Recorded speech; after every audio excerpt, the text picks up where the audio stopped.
All right, and welcome to Fastbreak Breakfast, NBA podcast. My name is Keith Parrish, and I'm here once again through the miracle of computer phone with my buddy Dave DeFore. Dave, traveling man, how are you doing? Where are you at?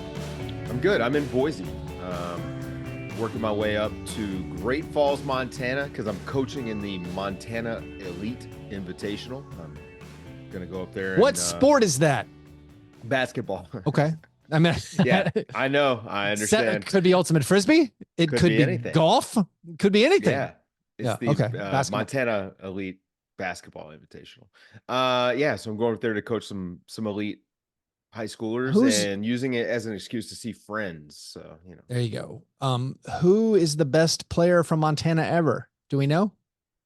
Josh Eustace, probably. Is he the one? The athletic zone, Josh Eustace? My guy. So that's what I'm going up to do, right? I'm going up to work with Josh. And I'm pretty pumped, man. It's a good time. I was like, I haven't coached since I was in Okinawa. Are we allowed to talk about that yet? Yeah, I don't care anymore. I'm talking about it casually. You were an assistant coach I'm not currently deployed, so you know what I mean. I think it's like fine, OPSEC. No, you coached in the FIBA World Championships. Yeah, I think everybody listening probably knows, right? I'm telling you, our listeners incredibly uninformed. That's awesome. I love that. I would say, like, I don't think John Burr, former host of Fastbreak Breakfast, knows that you did that. I mean, it was kind of quiet, right? It was kind of quiet. Okay. It was kind of quiet. I still feel like you're being coy about it, but I mean, yeah, of course. Okay. That's fine. Let's move on. Yeah. Have you been experiencing, so you're traveling, what? I've never been to Idaho. I've never been to Montana. Oh, so nice. I also know I was in Salt Lake and saw some friends in Vegas on my way through. I've stepped onto the southeastern corner of Utah. Oh yeah. I've done Four Corners, but that's haven't ventured actually into the state. You're an outdoorsy fella. Have you been enjoying? I mean, is it? Good weather. Got a little sunshine. You did? All right. Okay. Just on my face, Well, because it's funny. I'm very good living at the beach. I'm very good about protecting my skin from the sun. But then you go to a place like Idaho. Yeah. And you just forget the air is very thin here. You know what I mean? Like it's dry air and it's sunny. And so I was just outside, playing with my buddy's kids. Yesterday we played basketball. Nice. Volleyball. Yeah. Baseball. Soccer. Threw a frisbee. There we go. Broke out the skateboards. This is well-rounded. This is an amazing This is what America's youth are not getting in the AAU circuit. Too much specialization. That's right. I wore those kids out. That's great. My kids wore me out actually yesterday. It was field day at my kids' school. And as a ne'er-do-well, basically unemployed, we'll go with partially employed person. I'd been really, I felt like convicted from my wife being like, what's the deal with the men not volunteering at the school? And that's a thing where like it filters down through generations of just whatever it is, the masculine culture. And for whatever reason, there's this like acceptedness of like, oh, all right, these professional women feel an obligation through generations of whatever to volunteer at the school. Meanwhile, me, who's like partially employed, and I know a bunch of my other parents of kids who are guys who have like, I just sold my business. I don't have a full 9-to-5 right now. These guys are way more successful than me, but they're still like, yeah, I'm self-employed. I can take off time during the day. And my wife accurately was like, why aren't more of these guys at the school events during the day? Yeah. It's all like pediatric surgeon rearranged their schedule to come in. This mom's there to help organize this thing. So I'm like, all right, I need to volunteer for field day. I can do that. So yeah, so I was better for the kids. In what way? Because we're more fun. Oh, you mean we're having more fun out there. As a gender, the kids are more excited to see a guy. We're gonna go out there. We're gonna run around. We're gonna, if somebody falls down, I'm not gonna, rub some dirt on it. I helped troubleshoot a gasoline powered generator, and I felt very manly. I was like, yeah, I'm glad I was here. It was really funny. I didn't know it was like I didn't know anything about it, but like it wasn't working. What was the problem? It wasn't primed. It wasn't No, it was didn't get like enough air. It so was one of three problems. Not enough air, not so enough fuel, not enough it, spark. we put gas in it, so we added the fuel. And then we were like, the problem was it had normal outlets, and then it had like those whatever those big honking, I don't know what you call them. Like it's like industrial strength. Like if you're setting up a PA and it's got those, I don't know, it's a big, I know what you mean, impressive. I don't know what it is, but it was one of those. And I'm like, obviously, we have to figure out how to switch. I think it's the power's probably coming out of there because it's the generator's obviously on, and so. I figured it out. There was like a little switch. It was running. It was running, but it was not powering these fans to make these inflatable obstacle course things. And basically, here's what I did. Inflatable obstacle course? Have you seen these? You don't have children, so maybe you're not aware. Everything's inflatable now. You like rent these inflatable. Like they have water slides that are inflatable, and this is like things just whatever. It's like kind of like a bounce house, but this is like a more directed. You go through this thing, you climb up, you come down a slide. But here's what I figured out. Like this thing had a couple of switches, and I flipped the switches, and it was doing nothing. And here's where my very manly ingrained. It was in my genes. I could feel like it was telling me how to fix this. It was, hey, let's turn it off and turn it back on. And bang! There it is. Swish, it worked. You had to reset the breaker. Yeah, so we were talking about like it probably has a breaker, but like it had these buttons, but I was like, the buttons aren't really doing anything. So let's start it over. I bet it'll work. And yeah, it did. So yeah, I volunteered. But nobody yesterday. like Googled the instruction manual or anything. No, we didn't Google. We did it for real. We batted away cicadas flying at us. Does everyone know? I'm not sure where the cicadas have hit in the U.S. right now. Nashville, Tennessee, inundated. They are everywhere. It's spectacular. Isn't there some kind of a weird like parasite attached to some of these too, like cicadas? I don't know. Okay. I mean, you're saying the cicadas are not the parasite? There's another parasite on top of the cicadas? Another parasite on top of the cicadas. Cicadas are wild. Don't quote me on that. Don't quote me on that. You know, you just... So this is our 13-year brood. They were last here in, I don't remember them. In like 20, apparently they were here in 2011. I don't remember them. What eats a cicada? I don't know. I think could we do a little bit of like, you know how Australia is overrun with like animals that have been imported? Like they had too many rabbits at one point. So yeah. You can't bring anything there because there's no predators. They release snakes, right? Like that, which is silly. Yeah. And now you have this snake issue, right? And there's also a house cat issue. Interesting.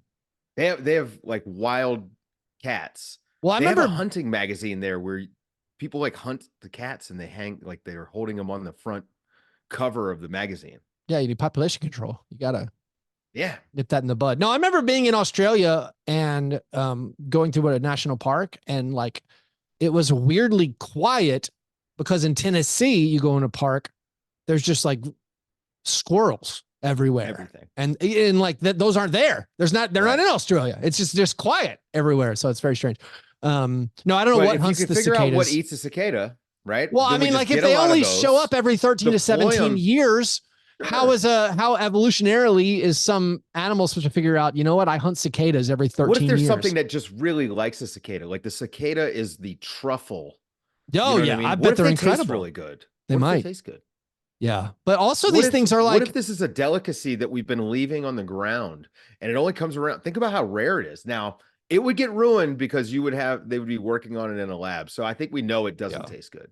Yeah, it's wild. They're just, again, there's these husks of these like locust like insects everywhere covering all the trees. And they're just these big, dumb oafs as far as insects. They can't do anything. They seem stunned at all times because like they walk very slowly. They fly into things.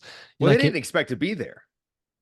I mean, in their defense, they've been asleep for 13 years. And then they crawl out. They're like, this is crazy. What is this? Right. What, am I alive right now? Trump was Is this president? A dream? Yeah. And then they crawl up trees and it's just bizarre. Imagine having to tell a cicada about 9/11. Yeah. It's been in the ground for 10 years. It comes out in 11th. Like, you won't believe what happened 10 years I ago. gotta take my shoes off in the airport now? Yeah. I can't bring this liquid on the plane. What if I drink a little bit of it? If I drink a little bit of it, can I have it? Like, it's safe. It's fine.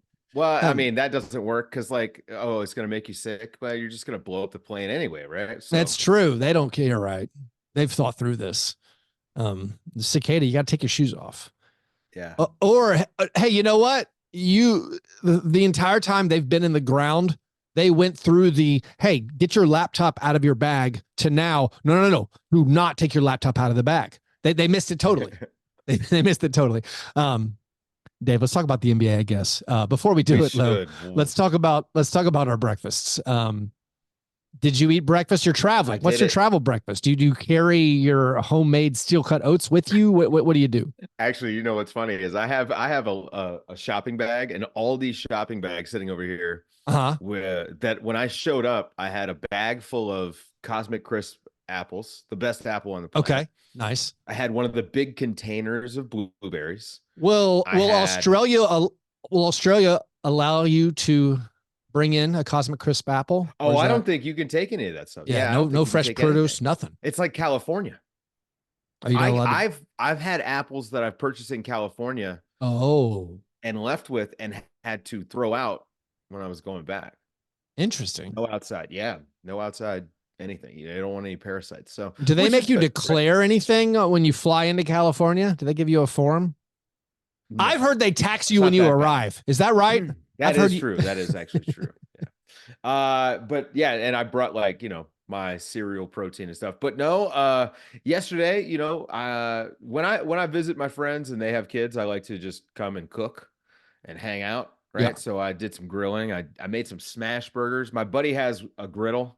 Yeah. One of the Blackstones. So did some smash burgers. So ate a leftover smashed cheeseburger this morning for breakfast. Pulled a Keith Parrish. Oh, just ate what was in there. Yeah. Thought about having some rice and chicken instead, but the burger was too appealing. These are hearty, this is good, like delicious Idaho beef breakfasts. Yeah, that's awesome. I had some donut holes, Dave. They were fine. They were not the best donut holes I ever had. They were a free gift from the very bougie donut store we frequent a lot. They were thrown in the bag just as a free, it was a little Post-it note, just said, thank you. No, they said, thank you for being, for buying so much donut.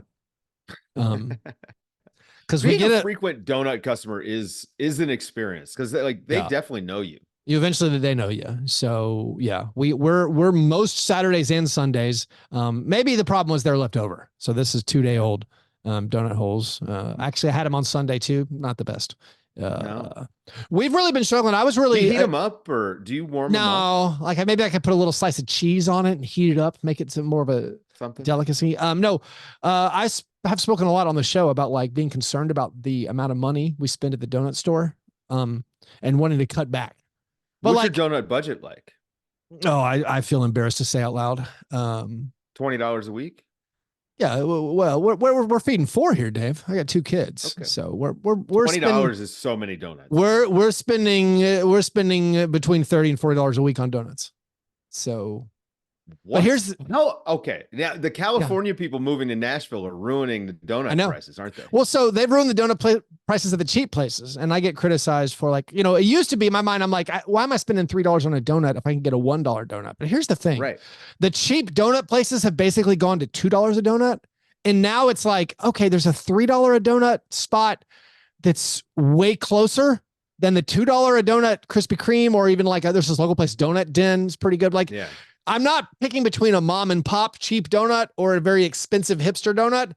Basically, it's a very expensive hipster donut or a less expensive chain donut. And so we're like, you know what? $20 to $30 to $40 a week on donuts. Who cares? Let's live life to the fullest. Once. Yeah. You only live once. So that was my breakfast. Holes. Yeah. Breakfast of champions. After our breakfast, Dave, we move to our breakfast in bed apologies. This is our chance to make right what we might have gotten wrong on a previous episode, or what we got wrong earlier on this episode. Best basketball player ever from Montana, according to ranker.com. Josh Eustace, number 2. Oh, no. Number 1, Phil Jackson. Okay. There you go. How's it going? Fair. That's fair. Well done. Our mistake. Number 3. Good job by Josh, though. Number 2. That's pretty Number good. 3, Larry Kristoviak. More known as, I believe, is he a college coach now? Yeah. Anyways, Dave, only one thing I feel bad about from last episode. We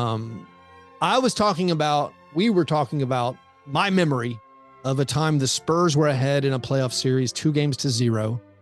And I thought at that moment the Spurs had looked like the most dominant team in the league all season and up until that point in the playoffs. And then my memory was they lost 4 straight to the Thunder. We were saying, yeah, that's the year the Thunder made the finals. And I was like, yeah, my memory's normally wrong.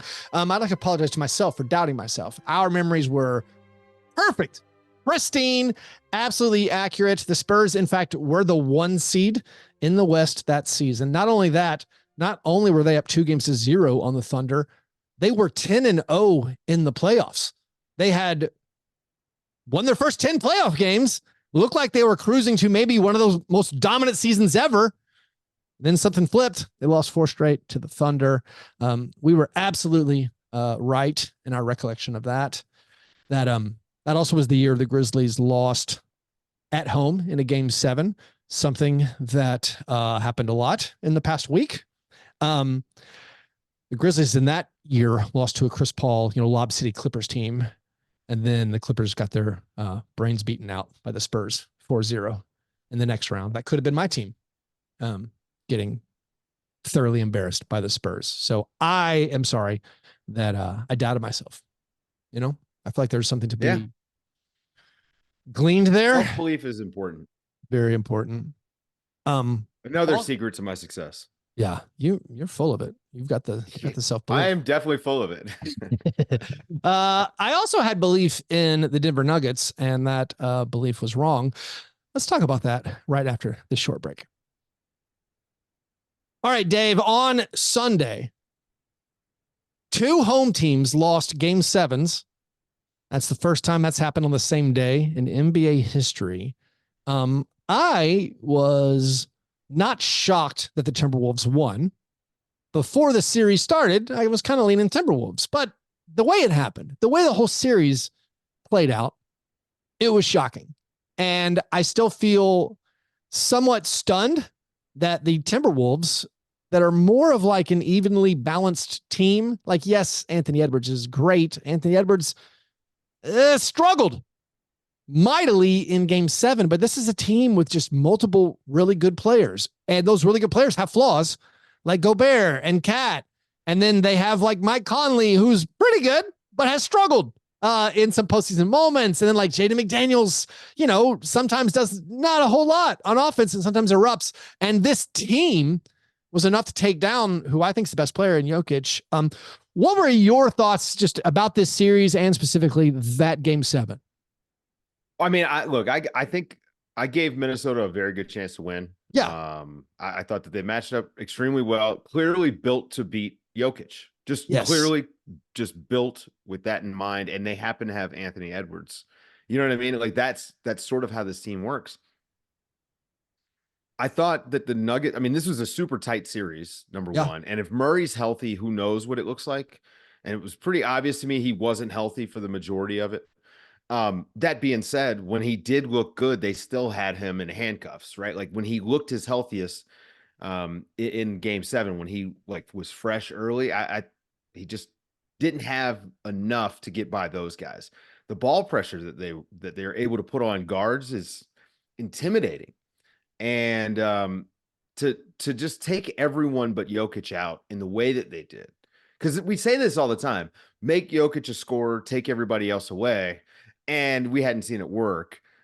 They actually took everyone else away. Yes. The Gordon stuff, Aaron Gordon gets 5 shots in Game 7. Mm-hmm. So you had the problem of Michael Porter Jr. struggling. Like Michael Porter Jr. apologized to the team. Here's the thing about that, though. For me, Michael Porter Jr. struggled, but his shot quality was like impossible. Right. He can make impossible shots, but he's like, I really struggled, getting my shots and making my shots. It's like, yeah, you were blanketed by this unbelievable defense. Like, maybe you could have made more of them, but it wasn't like, oh, Michael Porter Jr. stinking the joint up out there, missing a bunch of really makeable shots. Like, sure, some were makeable, but like the defense of the Timberwolves was the story. And like you said, it was a close series, and it was. Obviously game 7, it kind of goes down to the wire, but also the average differential from game to game wasn't that close. It was blowouts here, blowouts there.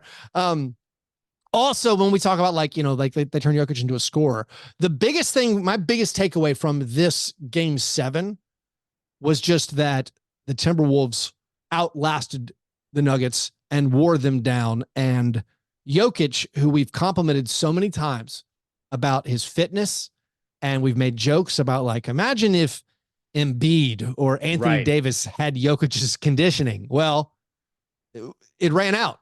He didn't sub out the entire second half. Well, they didn't have anyone. This is, and this is like, when we get to off-season stuff, what we'll talk about the season, but they like DeAndre Jordan. Like, that's an organizational failure. I wonder in retrospect, after seeing the fourth quarter, I feel like you would not have done his minutes that way. You would have subbed him out at some point. Like Jokic has defensive limitations, but the one thing he's excellent at, like maybe top of the NBA at on defense, is rebounding. And that's an important attribute to defense that maybe is overlooked sometimes. Like Jokic always gets the rebound, always gets the defensive rebounds in game 7. And he had a lot, but in the fourth quarter, all of a sudden it was Gobert out rebounding him. It was other Timberwolves players coming in, grabbing the offensive rebounds. And there was a couple of plays where Jokic just didn't get the defensive board in the fourth quarter, where I was like, this might be over. Because Jokic can't even get the rebounds anymore. Yes, maybe he's settling for shots. His 3-pointers weren't going in until the very end. But like, for me, it was the defensive activity and the rebounding activity where I was like, Jokic is gassed and he can't regain his wind. He can't get his wind back. And maybe it's just the waves of the way the Timberwolves were built to beat this team. The fact that you had Naz Reid, you have these big bodies who come in, and like Naz Reid's fourth quarter, putback, unbelievable stuff. Well, the blocks were like, he's stuffing, he's blocking Jokic's shot a couple times, and the rebounding, yes, the putback, just the energy, the way it seemed like the Timberwolves were moving in fast forward compared to the Nuggets. I mean, to be fair, this all when Rudy Gobert got that switch hands layup and one, that's when I said, "Uh-oh." Well, what about the fadeaway, Dave? Well, I'm getting to the fadeaway. Okay. That was a wrap. 77-75. Rudy Gobert hits the Arc de Triomphe, and that's over. That game was done. The air, the thin air in Denver left the arena. It was over. This is basketball, man. We've felt this before. You know what I mean? Like I've seen this a million times now.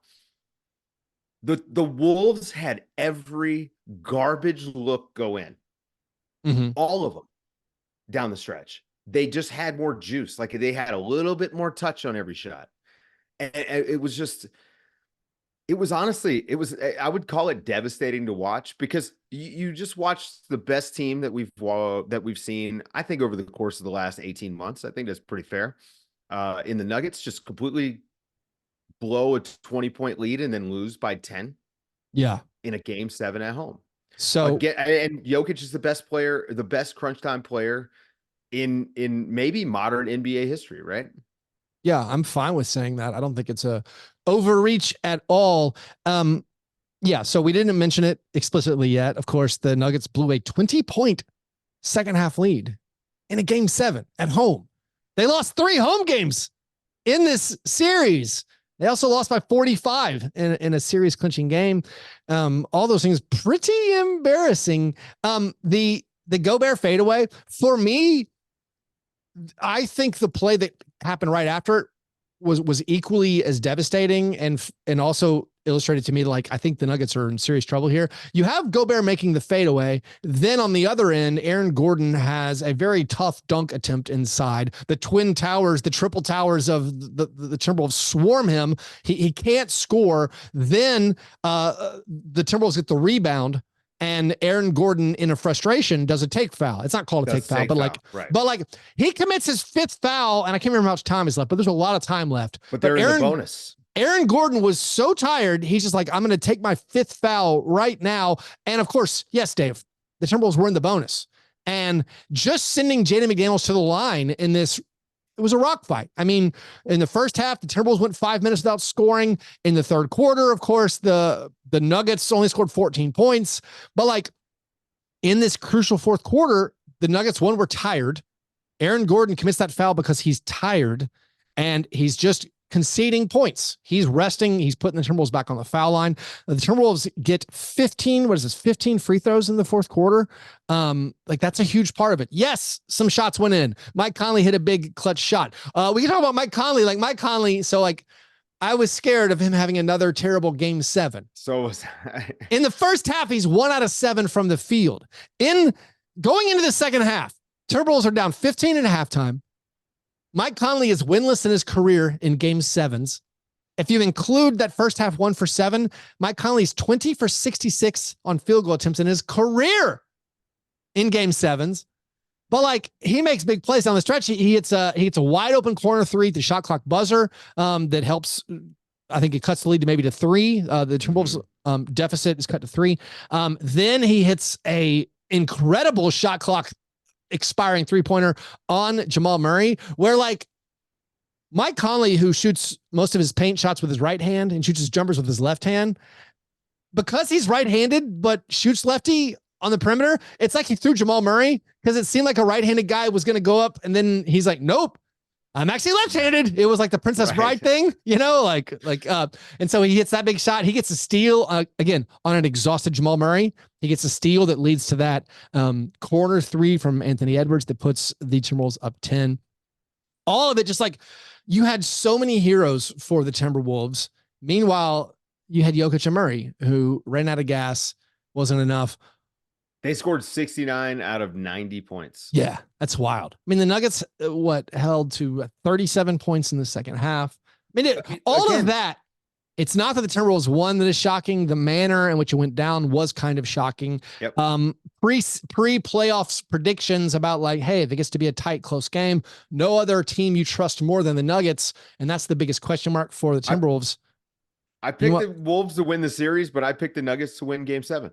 You know, I mean, that's how close it was to me. So, yeah. What do you think about, so one thing that I think is worth mentioning, and also is worth mentioning specifically when it comes to like the Thunder and the Mavericks series, which we'll get to in just a second. There is some, like, I think variance to be considered, just like the random shooting variance. I think you give all the credit in the world. This game did not feel like shooting variance because it was like the Timberwolves outworked them. They got the offensive rebounds. They got to the line. They were fresher. Honestly too, they did not get a friendly whistle. Timberwolves did not get a friendly whistle. There were some phantom Scott Foster. I am the puppeteer manipulating the results here. I want to keep this game close. That's Gobert. That's your 5th foul. Horrible call. Timberwolves did not get a friendly whistle, but the variance I think about for this series was Jaden McDaniels. Jaden McDaniels, who's a very good defensive stopper. Seatbelt McDaniels. But in games 6 and 7, he goes 15 out of 20 from the field. He makes 6 out of 8 3-pointers. He scores 44 points combined in those 2 games. That's the most points Jaden McDaniels has ever scored over any 2-game span in his career. So just stepping up when it matters. And honestly, like if Anthony Edwards doesn't like acknowledge him in the post game, I feel like honestly a forgotten performance. When you're coming up with your game story, you're like, wow, like Gobert, huge plays. Nas Reed, fourth quarter. Cat had a really good game. Actually, was the story of the game, right? Yeah, he was good. I mean, he was good and still committed all his dumb fouls. It was just it was an amazing, crazy baseline run. Inbound play. Oh, I feel like because the Timberwolves won. the Nuggets had a chance in the yeah. very end. Like you had Conley who missed a layup down the stretch, but Cat gets the rebound, dunks it in. That was a 5-point game. And there's still like 45 seconds left. Like that game was not over. You had that inbounds turnover. Cat was running. That was Anthony Edwards. You got to get open. I thought you used to play football. Like, gotta move, make a move, help your guy out. He was just standing post route. He was standing there with the arm out, just throw it here, just throw it here. That could have been a huge play, but alas, it ended up not mattering. No, but Jaden McDaniels, like him just stepping up, and maybe that just speaks to the depth of the team, where you have the options of other players stepping up when like your main guys don't have it. The Nuggets had no one step up. Like Nickeil Alexander-Walker missed all his shots. He had a pretty horrible series offensively. We thought he's one of those guys that you need to hit shots for the Timberwolves to advance. Nope. It was good enough. And Edwards going 6 for 24. Like it wasn't a good shooting night. He won in every other way though. Sure. I mean, he defensively, he was insane. Even some of the stuff he was doing offensively, like you said, 6 of 24. The 24 mattered for him. Yeah. Like that. Yeah. Like if you go, if he goes 3 of 7, I've got a much bigger problem than I do 6 of 24, because he was continuing to put pressure on the rim. Yep. The fact that he was taking shots meant that, they had to guard him. And then he was getting kickouts out of that. What did he wind up with assist wise? Was it like, I think it was 7 assists. 7? I'm not looking at it, but yeah. No, I mean, he did what had to be done. And that's what you want. You don't want a guy to go out there and take 8 shots or something. Yeah. He's like, whatever. I think it's actually, you can judge a star or a guy's, level of play by what he looks like in a bad game. Yeah, if a guy has a statistically bad game and you're like, well, wow, he's a big reason why they won the game. It tells you quite a bit. I don't, this guy is like on a rocket ship right now though.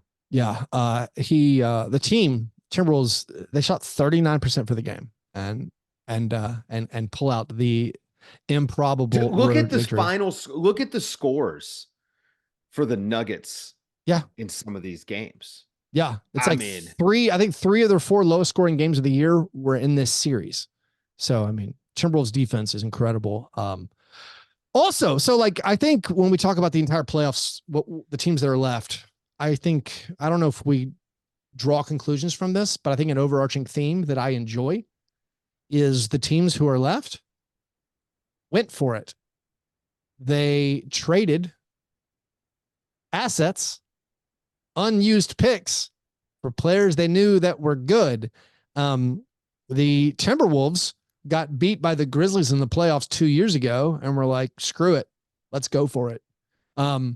The Timberwolves traded for Rudy Gobert because Brandon Clark won a playoff series 2 years ago, like getting offensive rebounds. John Conchar had 17 rebounds against the Timberwolves 2 years ago. And they were like, nope, we're trading for Rudy Gobert. And so like this team traded all this stuff and now they're in the conference finals. You look at the Mavericks. The Mavericks, it was, I don't want to reduce the series just to this, but it was a matchup of team taking it easy with their timeline, maybe, and the Thunder, and they have all these future picks, and the Mavericks are like, no, the future is now. Here are first round picks for Daniel Gafford and for PJ Washington. And the previous season, we got to pay to get Kyrie Irving because we got Luka. Time to win is now. You look at the Pacers traded picks to get Pascal Siakam. They're like, we'll never sign a better player than this. Let's use picks to get Siakam. Imagine if they had kept Buddy Hield. It's so funny. Like the Pacers don't have Buddy Hield, who didn't do hardly anything for the Sixers, but they were like, we got to get this guy out. Let's get something for him. Also, they're missing old Benny Matherin. Yeah. Who's like their 6th man scorer guy. They're like, that's fine. We'll make the conference finals regardless. I don't know. Is this an overarching theme to you, or does this also just kind of demonstrate that, there's a lot of paths to victory and also there's just randomness. There's dumb luck. Yeah. There's a lot of randomness, but also going for it has to matter. Yeah. I don't know. I don't know how anyone looks at Victor Wembanyama and doesn't think, oh, we need to go for it today. And we need to go for it next year because after that, it's over. I'm not like keeping the powder dry doesn't make any sense because you're about to get hit by a 1,000-year flood. It's over. Get over yourselves. Like, I want to see Oklahoma City make a huge trade this summer. Yeah. Well, so I think they Like probably. Joel Embiid. Get Joel Embiid. I mean, Do they that. might. I mean, Daryl, he loves all those picks. Send him every pick from now until the end of time. Who one cares? of my, I feel like a go-to joke of mine for the Utah Jazz has been like the past couple of years. Like, what's their timeline? Like, what are they looking at?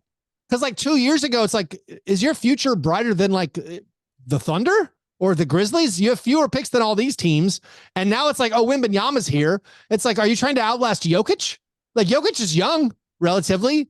Giannis ain't that old, although Giannis keeps getting hurt. So like, I'm always looking at these teams like, what's your, like, do they have like, hey, we're going to compete in 26 to 29? And it's like, why? Like, the league is wide open right now. Although maybe Keith, yeah, and I know you're partially employed, but job security. yeah, sure. I know we talked about this a lot. Hey, let me sell you this long-term plan, buddy. I know the Wizards are going to go for Cooper Flag. It's going to work out great. No, I don't know. Also, we speak about like the luck. This is like there's so much dumb luck involved. You think about like the Pacers. The Pacers tried to trade Miles Turner for DeAndre Ayton. They were turned down. The Suns are like, no, we've just matched your restricted free agent offer sheet. We're going to give Ayton this max. Oh, you want to give us Miles Turner? No. And then meanwhile, now the Pacers, a little bit of dumb luck involved. All that just to say, with so much luck involved, why would you ever lose on purpose? Anyways, no, Dave, let's talk about Thunder Mavericks. And then we'll get to the Pacers next game 7. Thunder Mavericks. I'll let you start. What are your thoughts on the Mavericks? Sort of, it felt handily winning this 6-game series, but maybe that adjective is not apt. No. Okay. Handily. I mean, they were the better team even in that game 4 that they wound up blowing, right? Like they ran out of steam. Luka being injured was such a huge deal, and him looking healthy those last 2 games, different world, completely different world. They're such a good rebounding team, and their defense, like the rotations in that series, I thought that were fantastic. Like Jason Kidd really is like punching the right buttons with them. Like PJ Washington looks like everything I thought he could be when he first came into the league. And when this trade happened, I mean, I wrote a thing with Tim Cato, and I never write. And I was like, hey, he could be their Aaron Gordon, the guy who comes from a different, complete. And Charlotte is one of the worst situations in the league. You go look at who this guy's been playing with Gordon Hayward. Last few years, how many different coaches that they've gone through there. And, like that, the craziness of that situation. And it's like, this guy was, 40% 3-point shooter who shows a little bit of effort on defense when he first came in. What happened? Oh, he was in Charlotte. And so now he gets to Dallas, and it seems like the vibes there are very good. And he's been he was excellent in that series for them. And that's not even to give him any credit for hitting the game-winning free throw. But he was excellent. So I just thought that they were a team that was more well suited for playoff basketball. Once your rotation shortened down, you see who can play and who can't. And for Oklahoma City, they just started running out of guys. Giddey couldn't do it, obviously. But you didn't have any answers coming off the bench to supplant him. I thought Kason Wallace was pretty good. Isaiah Joe in the starting lineup didn't work. Chet started to sort of fade toward the end of the series. It seemed like Dallas figured out what he was doing around the basket. And that's just youth and inexperience in large part, and youth for the coach too. Let's not forget, like, this was Mark Dagnall's first run, and I think maybe some of his hesitance to like pull Giddey might have come from that. And if he pulls Giddey now, Giddey shouldn't have started once they hit the playoffs. He probably shouldn't have started for most of the season. You're always going to be late on that stuff. I think as a coach, but it was pretty obvious after game 2 that this was definitely not a series for him. Well, wasn't it? But didn't he make the adjustment after game 2? Didn't he say like, listen, I can't do this anymore? I can't remember. It was not game 2. No, I think he started the next couple games. Now his minutes decreased though. They kept decreasing because you're just getting killed out there. He was making changes. But the big thing for me was the 5-out style that they wanted to play. Come playoff time, the defensive rotations that Dallas was making, they were just pounding those guys. And Chet's release and decision making was a bit too slow on the outside. And so now you don't actually have 5 out. And I thought Dallas really just pressured him. That being said, the game that we just watched, the game 6 was really close. Extremely OKC close. was up 16 at halftime. Yeah. So I give them a lot of credit. I think that they're very good, but push comes to shove, the guys with more experience, and especially when when Luka's healthy, that's just hard to beat. So I agree with you that it felt like, the better team won. And I agree with you that it seemed like the Mavericks were clearly better in games 2 through 6, even the one they lost, even the one they were down in game 6. However, when I go to the variance thing, when I think about like Jaden McDaniels having a great series, you mentioned PJ Washington, maybe it's just a better situation. Maybe he just had a lot of wide open rhythm corner threes because they were doubling, Kyrie and Luka and whoever. But like, there is a lot of shooting variance that I think explains away this series. And like the Thunder were, a bounce here or there. Maybe the Thunder win this because like you had Lou Dort not making threes. Chet settled for a lot of threes. The Mavericks were obviously cool with him shooting. He did not make them. I think Chet was 22% on threes on 4.5 attempts a game, which is a lot for him. Dort was 30% on over 10 attempts per game. But like PJ Washington made 23 3-pointers in this series. Derrick Jones Jr. was great in this series. He made 10 3-pointers. So you got 33 combined threes from Derrick Jones Jr. and PJ Washington in a 6-game series.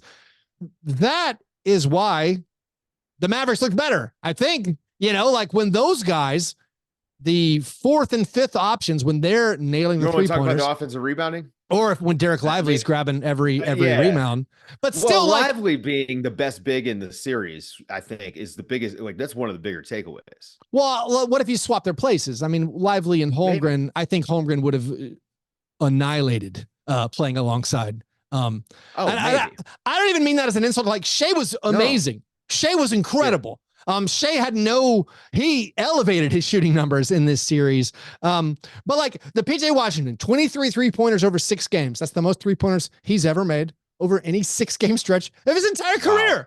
And that kind of this Stats Head subscription is just Stats Head. Why are you sponsoring me? You follow me on socials now. I'm gonna DM later today. Nobody's using it like you, Keith. Derrick Jones Jr. also. All right, I think he had an 8 made 3 game. So that messes up his 10 made threes over like a 5-game or 6-game span. But still, he does not normally make 3-pointers. Like you can see that's like, it's rare for him to make the shot. So like the Mavericks made the shots. We've seen this before. We've seen a guy and we've seen a Maverick like Maxi Kleber has had like 5 3-pointer games. I mean, we've seen your guy, Danny Green in the finals, and we've seen Caleb Martin in the conference finals last year. You obviously have to have the, now, Danny Green, hold on. Now, Danny Green. I don't mean to throw Danny Green into that conversation. Don't disparage my guy. He almost won the finals MVP though, which would have been hysterical. I mean, historically, you have to admit that. Look, one of my favorite bits, and now that he's not in the league anymore, I've dropped the bit, but one of my favorite bits is that Danny Green deserved a finals MVP. Yeah. He was going to get it if he kept shooting. He made it through the first 4 games or whatever that series. He was going to be finals MVP. As the 5th best player on the team? I can't remember. Maybe 6th. Okay. The Mavericks looked great. Derek Lively, again, was a huge thorn in the side of the Thunder. He's the big reason they pull out that game 6 victory. I'm not going to put too much into the Thunder traded the Mavericks, the Case and Wallace rights for the Derek Lively rights. That's just like a novelty observation. That doesn't mean anything. I mean, you're like, you had Holmgren. Why would you spend your 1st round pick on Lively? That doesn't make a ton of sense. I'm not bothered by that. The helping the Mavericks in a sense get Gafford. I mean, the Thunder got things out of that too. So like for me, I'm not taking anything from that other than it is notable to me. Like the Mavericks went for it. The Thunder, maybe they have some regrets about not totally going for it. Of course, like which specific player. I've been seeing, your buddy Seth Partnow talking a lot on social media about like what player could the Thunder have gotten. And like, right. It's just, there's not a perfect fit out there. Saying PJ Washington. Yeah. Which I think is funny. Yeah. Like, I don't know if PJ Washington, if he switches teams, I mean, obviously what he did on the Mavericks, but someone else might've stepped up Who Well, knows? but the difference though in style of play. I mean, Oklahoma City Mhm. doesn't play like that. And you even said, imagine if Chet was playing with Luka or Kyrie. I mean, Yeah. you look at the way that those guys play as guards compared to Shea and Jalen Williams, where I think Shea and Jalen Williams are much more often looking to finish than to incorporate, Yeah. Chet. And not that Chet doesn't get his share of touches, but it's not the same as with Luka and Kyrie. Also, I mean, you know who averaged more points per game on the Hornets than PJ Washington this year? Gordon Hayward. Like Couldn't help the Thunder though. It's one of the funniest things. So Couldn't help the Thunder. Gordon Hayward's end of season media availability, performance art. And the Oklahoma City media was like, good riddance. And I'm like thinking to myself, he wasn't there that long. What happened? I mean, that's how you burn a bridge. That's how you is Gordon Hayward a minimum salaried player for next year? Oh, if he's in the league. He's coming off a $40 million contract. He was averaging, again, on the Hornets this year. He averaged 15 points per game. And then he goes to the Thunder. He took 3 shots in the series, right? Is that right? He was 0 for 3? Like that. Something like that. The funniest joke I saw about it was like Thunder fans made 3 half-court shots in this series. Yes. In the timeout breaks. Meanwhile, Gordon Hayward took 3. But Gordon Hayward, if you didn't see it, in the postseason media availability, he said, I believe it was Schlecht who followed up. He's like it was disappointing. Gordon Hayward said it was disappointing, how it finished, and he thought it was going to be different, or his role was going to be different. And then Schlecht's like, well, what did you think your role would be? And then Gordon Hayward goes full Dylan Brooks here. He goes, well, I can do a lot of things as an offensive player, and I wasn't asked to do stuff. And so that was, I read between the lines, it's like, oh, it's just Dagnall's like, go stand in the corner. So I don't know. It was wild when you look at, let's call them some of the scrubs on the Mavs who came in and they were not shy. They shot the ball. Jaden Hardy. Seems like they got some good vibes, man. Yeah. They're like, whatever. Again, Josh Green's on the court. Oh, I'm shooting if I'm on the court.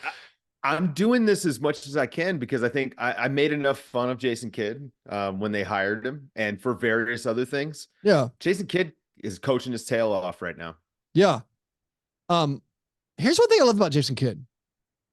Jason Kidd, this is very subjective and has no bearing on winning basketball games. Jason Kidd does not get that mad on the sidelines. He looks so calm and so under control. He is the anti JB Bickerstaff. JB Bickerstaff wakes up every morning and is like, how can I make an official miserable today? Jason Kidd is now like, what do I care? I'm a Hall of Famer. I'm a good coach, but like he is not worried about the screaming of the officials. He is worried about his team. And I don't know if that's better or worse. Think about some of the things subjectively, I enjoy watching that more. Think about some of the things we've made fun of him for saying. Okay. Oh, well, just watch him like you guys are. Oh yeah. Right. Now think about that and try and just refuse to look at it in a negative light, right? Like just, I'm going to take this and I'm going to say, okay, this guy, he's not a nihilist. He's at peace. There you go. He has Luka Doncic. He's a Buddhist. Just like us. Yeah. He's watching, right? And he's just trying to guide him to do the right things. And you ever watch when Luka starts complaining or looking over the bench for a challenge? How can you not? Luka's constantly. He's incredible and always he never is making eye contact with Luka. Never does it. It's incredible. He manages to avoid him. It's like he has the spider sense for when Luka's going to look over to complain. It's amazing. Yeah. So now we have the Mavericks against the Timberwolves. I will say, according to the casinos, the Timberwolves are favorites in this series. What's your real quick thought of what you expect to see between these two teams? I mean, I think it's close. The Timberwolves defense obviously is insane, but we just watched the Mavericks defense put on a pretty good display as Yeah, they're well. great. And the Minnesota offense is actually not that great. Like they've had some struggles. So um I don't know. I think that if Luka's healthy, that offense, like we know the sort of upper limit of it. If Luka's healthy, if Kyrie can be more aggressive and look to score, I think this should go 7. I mean, Yeah. this is another close, tight series. I'm probably leaning Minnesota just because I think that they've got the big health advantage right now. I don't know that Luka's healthy. Like this is today. Let me see game 1, and this is always my thing. I need to see game 1 because Yeah. the team, like none of their games from the regular season matter for anything. I can't go watch that and say, oh, I know what's going to happen. And anyone that does is not telling you the truth. I need to see what's the opening game plan. So many people are already talking about Gobert and the drop and Minnesota not being able to do that. Well, yeah, no duh. I don't think they're going to come out in a drop right away. They don't have to. They can literally play any defense they want. If we see a couple of possessions of zone here and there, it wouldn't surprise me just to, like for when they're like sort of resetting, like especially if Derek Jones is out there, we could see boxing 1. I mean, We're gonna see. Yeah. Uh-huh. like we're gonna see some interesting defense thrown at Luka and Kyrie individually when they're out there. And I think they got to find a way. I mean, those guys are gonna play the majority of their minutes together, but they've got to find a way to, I think, run more screen and roll together. Like get some inverted screens, like have those two work a 2-man game a little bit and try to open things up for other guys. But I don't know. It's a toss up to me, and I wouldn't be surprised either way. I mean, Luka has the ability to be the best player in this series. Anthony Edwards might also have the ability to do it. I'm unwilling to doubt him at this point. Yeah, I'm leaning Timberwolves. I mean, I believe incorrectly. I think I picked the Mavericks and Wolves to lose in every round so far. So now I'm gonna go 0 for 3 on somebody. That'll be fine. But I think when I look at the matchup, I just think about this defense being able to negate a lot of what the Mavericks did against the Thunder. I think all of a sudden Derek Lively's not going to get 15 rebounds in a game. I think having Gobert and Cat and Naz Reid as the back line, when you can put Anthony Edwards on Kyrie and you can put Jaden McDaniels on Luka, and like Kyle Anderson is probably going to play a little bit more in this series, maybe just to guard Luka a little bit, maybe not. Maybe when you have the healthy Naz and Cat and Gobert, you don't need that. But I feel like the rebounding advantage that the Mavericks had is going to be eliminated, and I think the Wolves can match up very, very well against Dallas. But yeah, well, I think it's close though. Dallas is small without Maxi Kleber. Yeah. And Maxi is really like super important to what they would do at full strength. I mean, I think he would probably be starting. Yeah. And you would have him matched up, inside on Gobert. I mean, he would be able to move quite a bit, but you can hide. You can hide Cat on PJ Washington. You can hide Conley on I don't know if you want to hide Cat at all. I did a pod with Tim Cato, the only Mavericks podcast, by the way, with Tim Cato. It is the only Mavericks podcast. And we talked about this, and we kind of were just thinking out loud, man. What about Karl Anthony Towns guarding Luka some? No. Think about the job he did against. Why?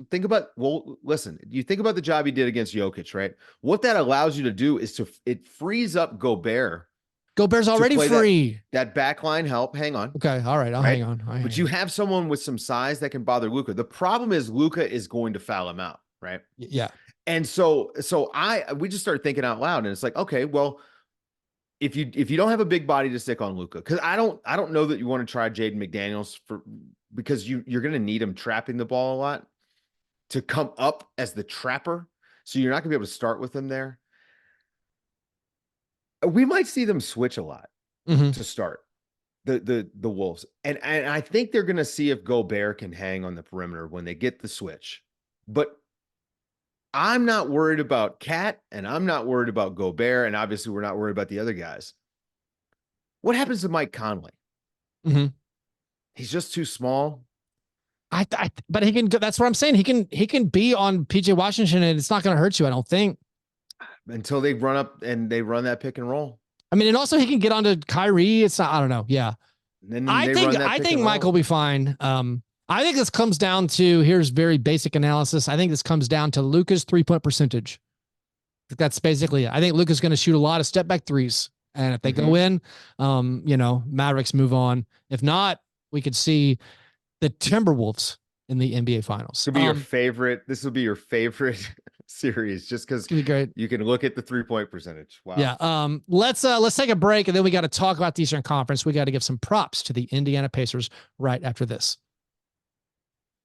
All right, Dave, the Indiana Pacers, they won a game 7 on the road on Sunday. They put together the best field goal percentage performance in a game 7 in NBA history. They were shooting 80% at one point in this game. Also, meanwhile, the Knicks they ran out of bodies eventually. What were your thoughts on what the Pacers have done and how they've congealed as a team? And they've looked a lot better than they did against the Bucks in my mind. But what are your thoughts on the Pacers going to the conference finals?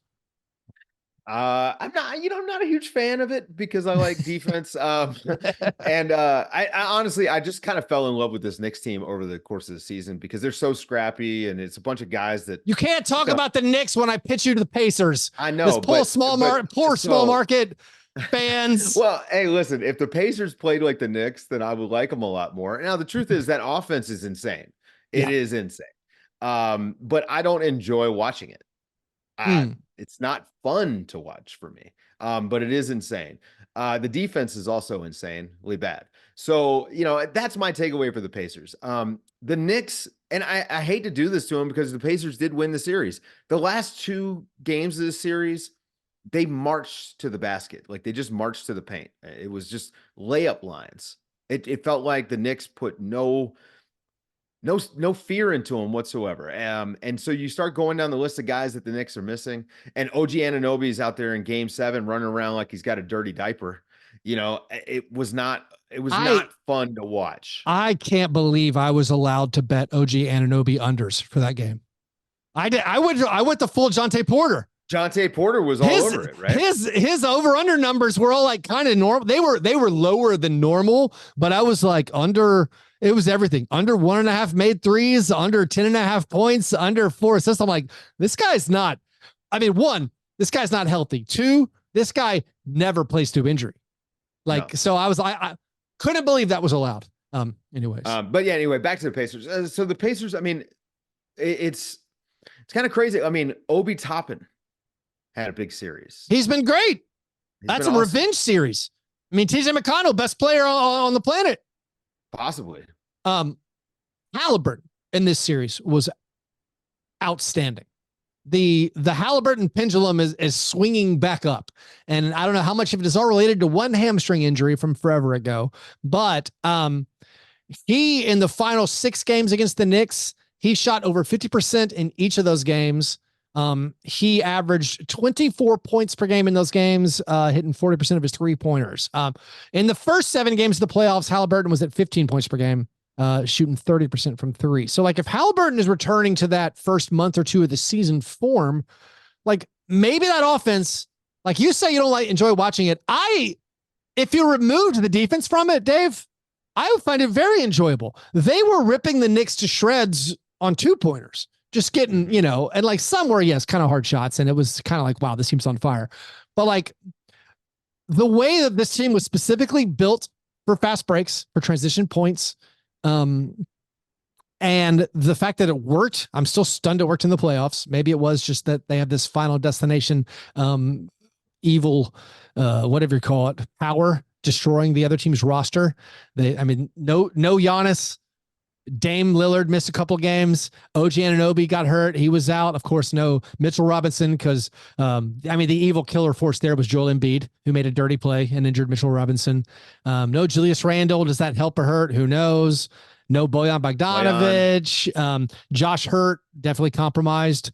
And then Jalen Brunson, of course, breaks his hand.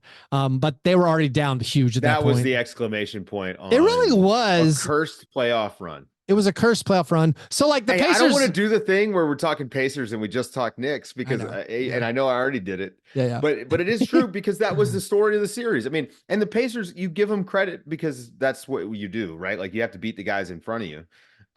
Just show up. But it's just like this. Honestly, when we get to the Celtics, I'll say the same thing. I haven't seen the Celtics tested. Now, I think we saw the Pacers tested, but just because they're not that good. Mm-hmm. I just don't believe in them.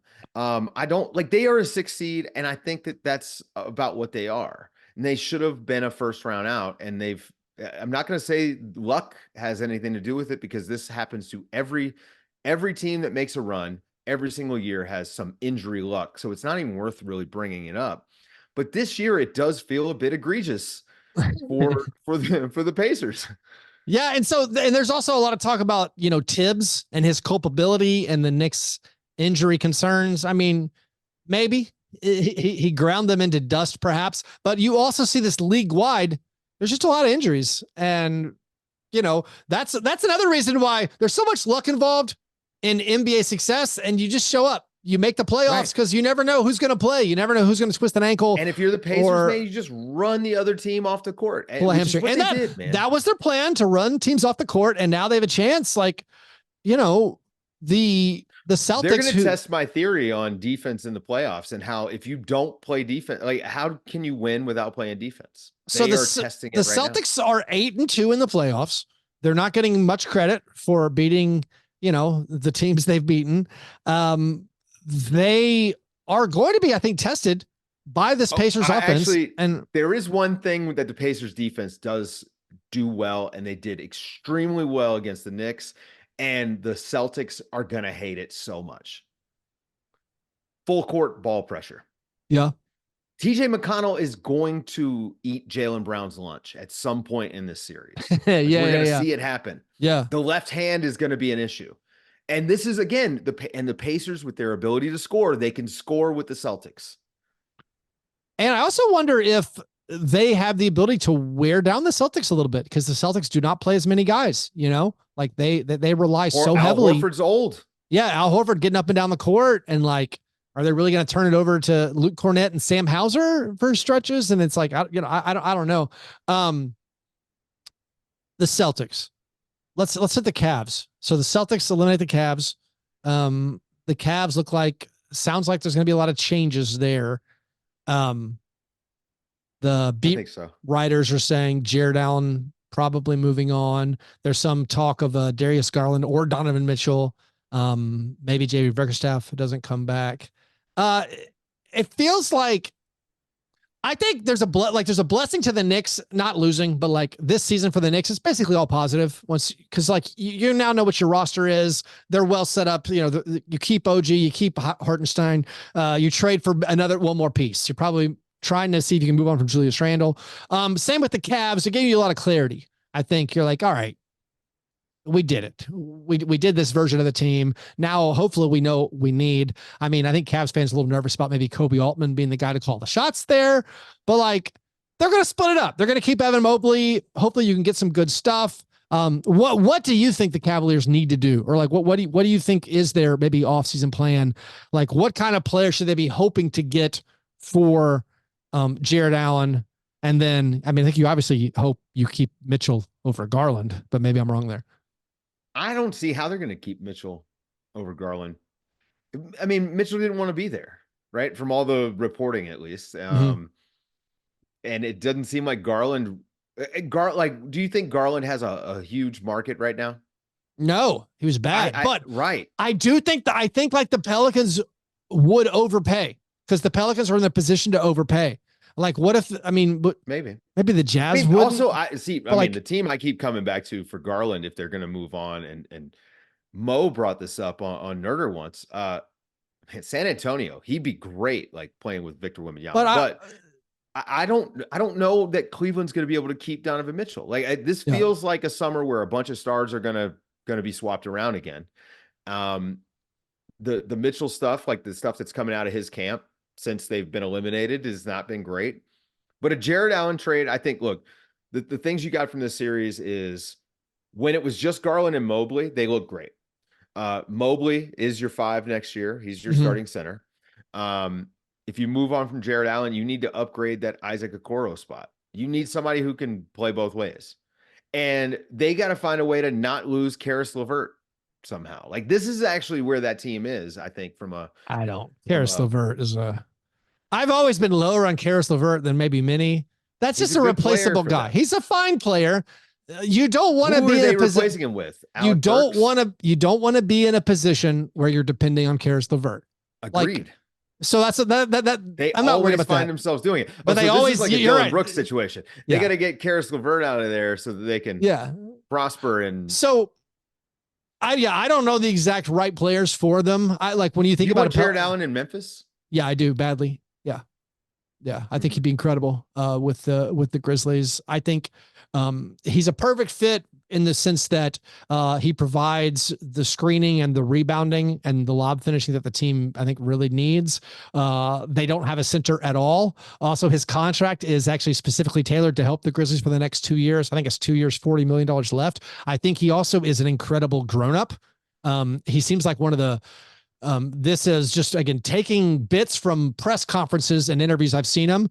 He seems like a fantastically bright and intelligent, and like I assume that all carries over to be a good locker room guy. Maybe it doesn't. Maybe people are like, he's weird, I don't like being around him. But he seems like he'd be an incredible locker room attribute, and also the on-court fit.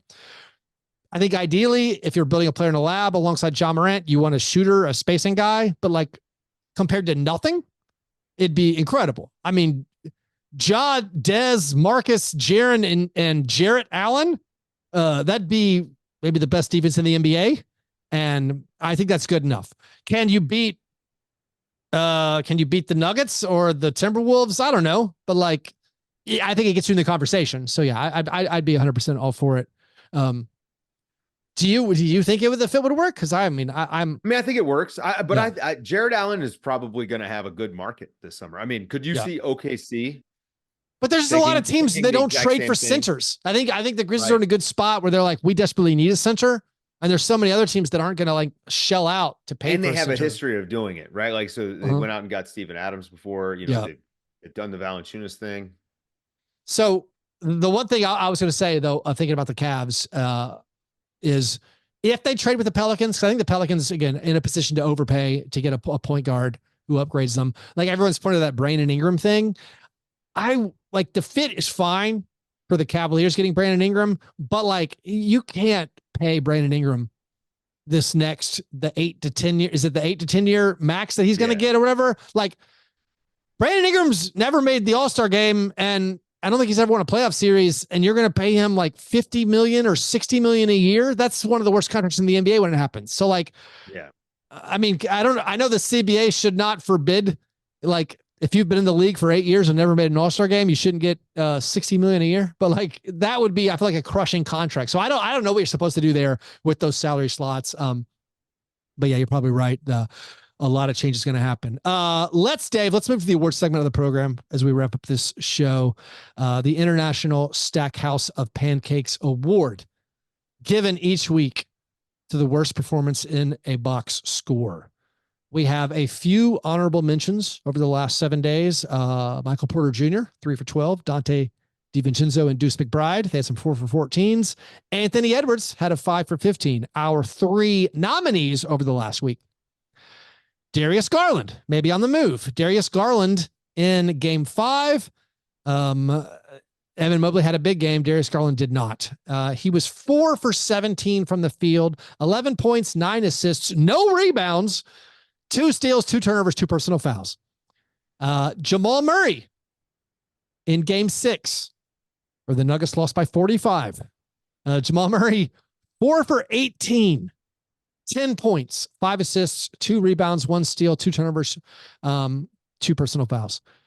And then Anthony Edwards in game 7, he went full Kobe, 6 for 24.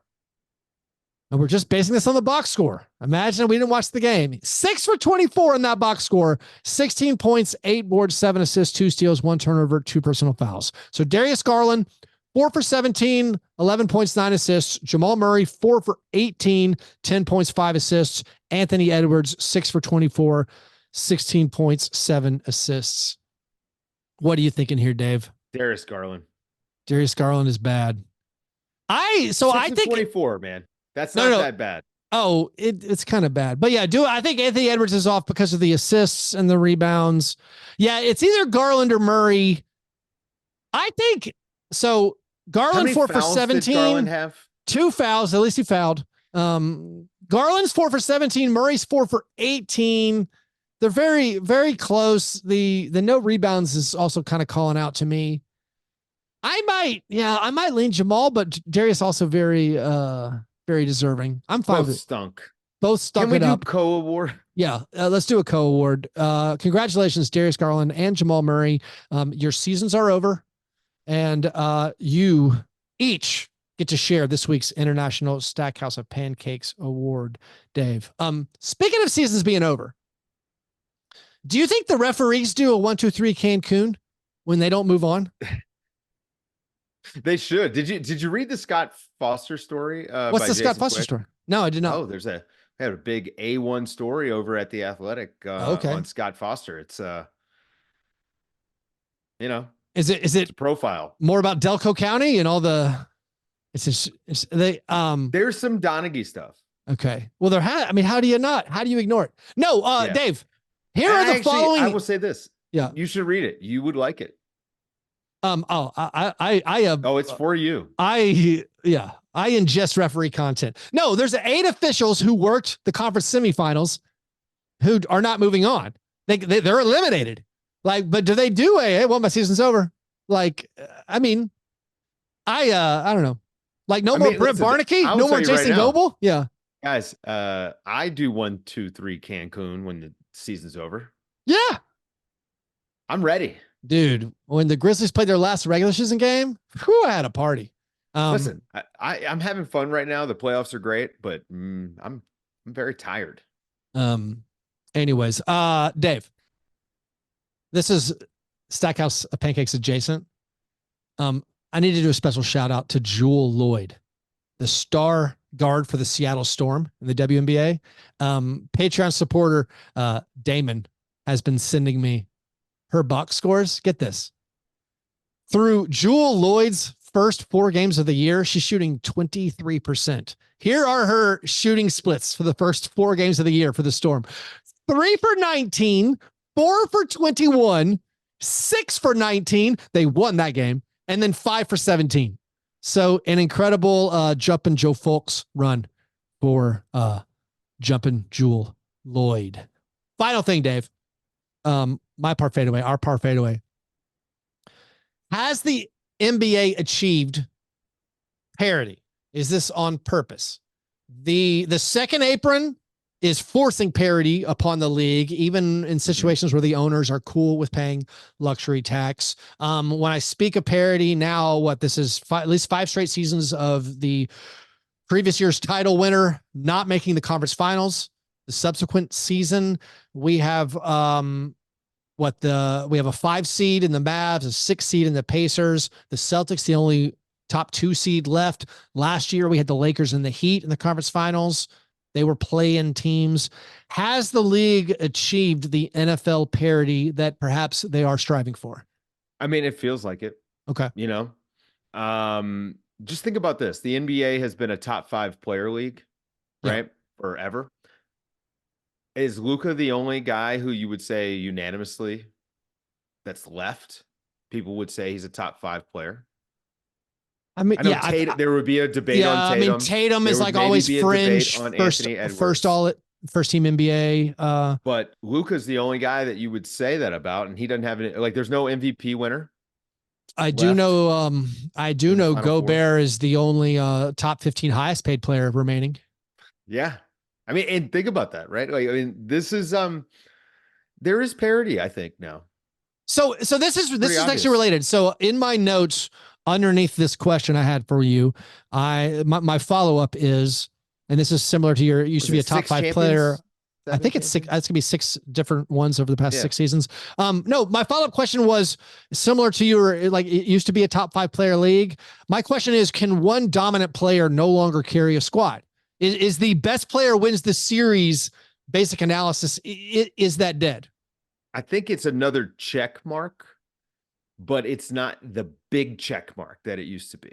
Yeah. One guy just can't do it on his own. The talent gap has shrunk. This is the other thing, man, that, from grassroots now, like through players are better. Mm-hmm. There's more skill in the league. There's just better players now. So you see guys like every year, some guy gets a shot now, and it's like, oh God, that guy can do stuff. Nas Reed turns into a star, Undrafted. right? Yeah. Undrafted. I mean, Nikola Jokic was a late second round pick. Yeah.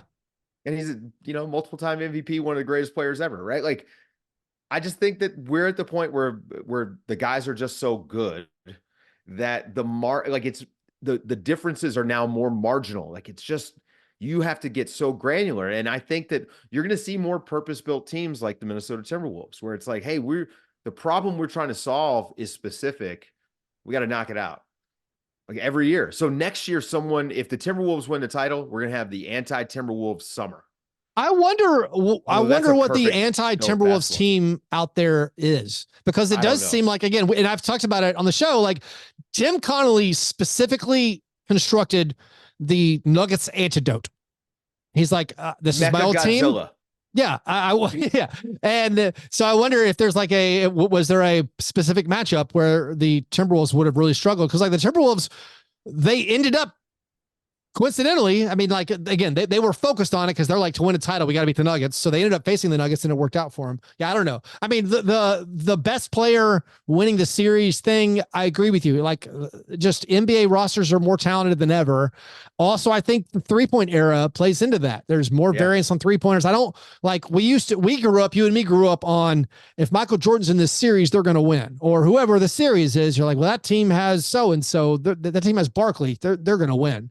And I don't know if Barkley could have endured 3-point shooting variance. And now, these specific playoffs haven't had a ton of like, well, that team made. I mean, I know I pointed out the PJ Washington numbers, and I point out some others, but like the Nuggets and the Timberwolves, these teams were rock fight from the 3-point line. The team's making 8 threes, team making 10 threes. Nickeil Alexander Walker missing all his threes and stuff. So look, I hope this is the future of the league. I hope that we're going to see teams that play hounding defense like the Minnesota Timberwolves and are able to do it physically without being whistled for cheap fouls constantly, because it's such a more compelling game to watch. It is an actual struggle. It looks like a fight. That's fun. I mean, this series was excellent. It's one of the best playoff series since I started doing this. That was my finals in large part, right? But I don't think we're going to get that. Now, to build a team like the Timberwolves, how do you beat the Timberwolves? You get a team just like them with more talented guys. You like the Nuggets this summer, when they go to retool, what do they need? They need some wing defense. They need just need the Nuggets. Yeah, they need a bench. I was going to say they need backups. They get Jared Allen. Yeah, they need to get Bruce Brown back again. They need to have a cheap.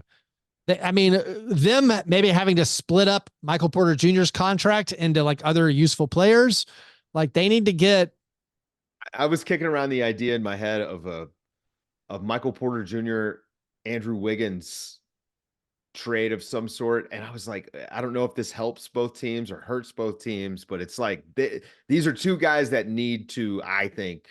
I mean, I feel like Wiggins has too much overlap with Aaron Gordon, but maybe that would be useful.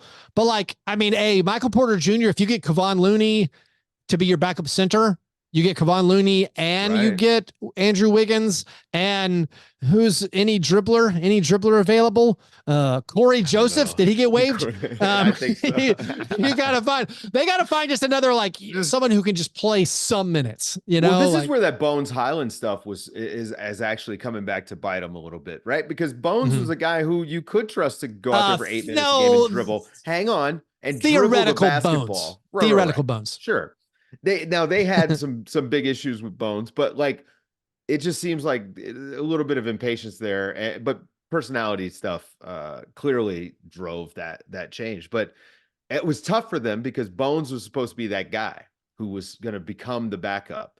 Monte Morris, they had a perfect backup, and now he's in the conference finals. So I mean, I think Yeah. The real story here is Monty Morris. Yeah. Escaping the worst team in the league, and now he's in the I conference can't finals. get over how many Wizards do we have going? We got Gafford, of course. We got Gafford and Monte Morris. Any other Wizard cast off? I love that. That like for sure. I love just the players who like you were doing nothing this year. Like you were on a Wizards team that was going to lose 60 something games. And then you get like by the divine grace of God saved. You get plucked out of there. Edwards. And you're like, come play on a good team. And all of a sudden you're good. Even if his plus minus was horrible and all the good plus minus stuff went to Derek Lively in that series. Good for you, Daniel Gafford, playing games that matter late in May. Anyways, Dave, thanks as always for coming on. It's always a pleasure talking basketball with you. If you guys out there want to support the show, do that at patreon.com/Fastbreak Breakfast. Get some bonus content. Join the listener Slack. Also, Patreon supporters, don't forget to fill out the conference finals predictions if you're playing in the Stone Cold Locks Challenge. We're all chasing Bobby Payton, who's currently winning the contest through the first 2 rounds of the playoffs. So go to patreon.com/fastbreakbreakfast and do all of that. All right. You guys are the best. Thanks for listening. Remember, breakfast is the most important thing.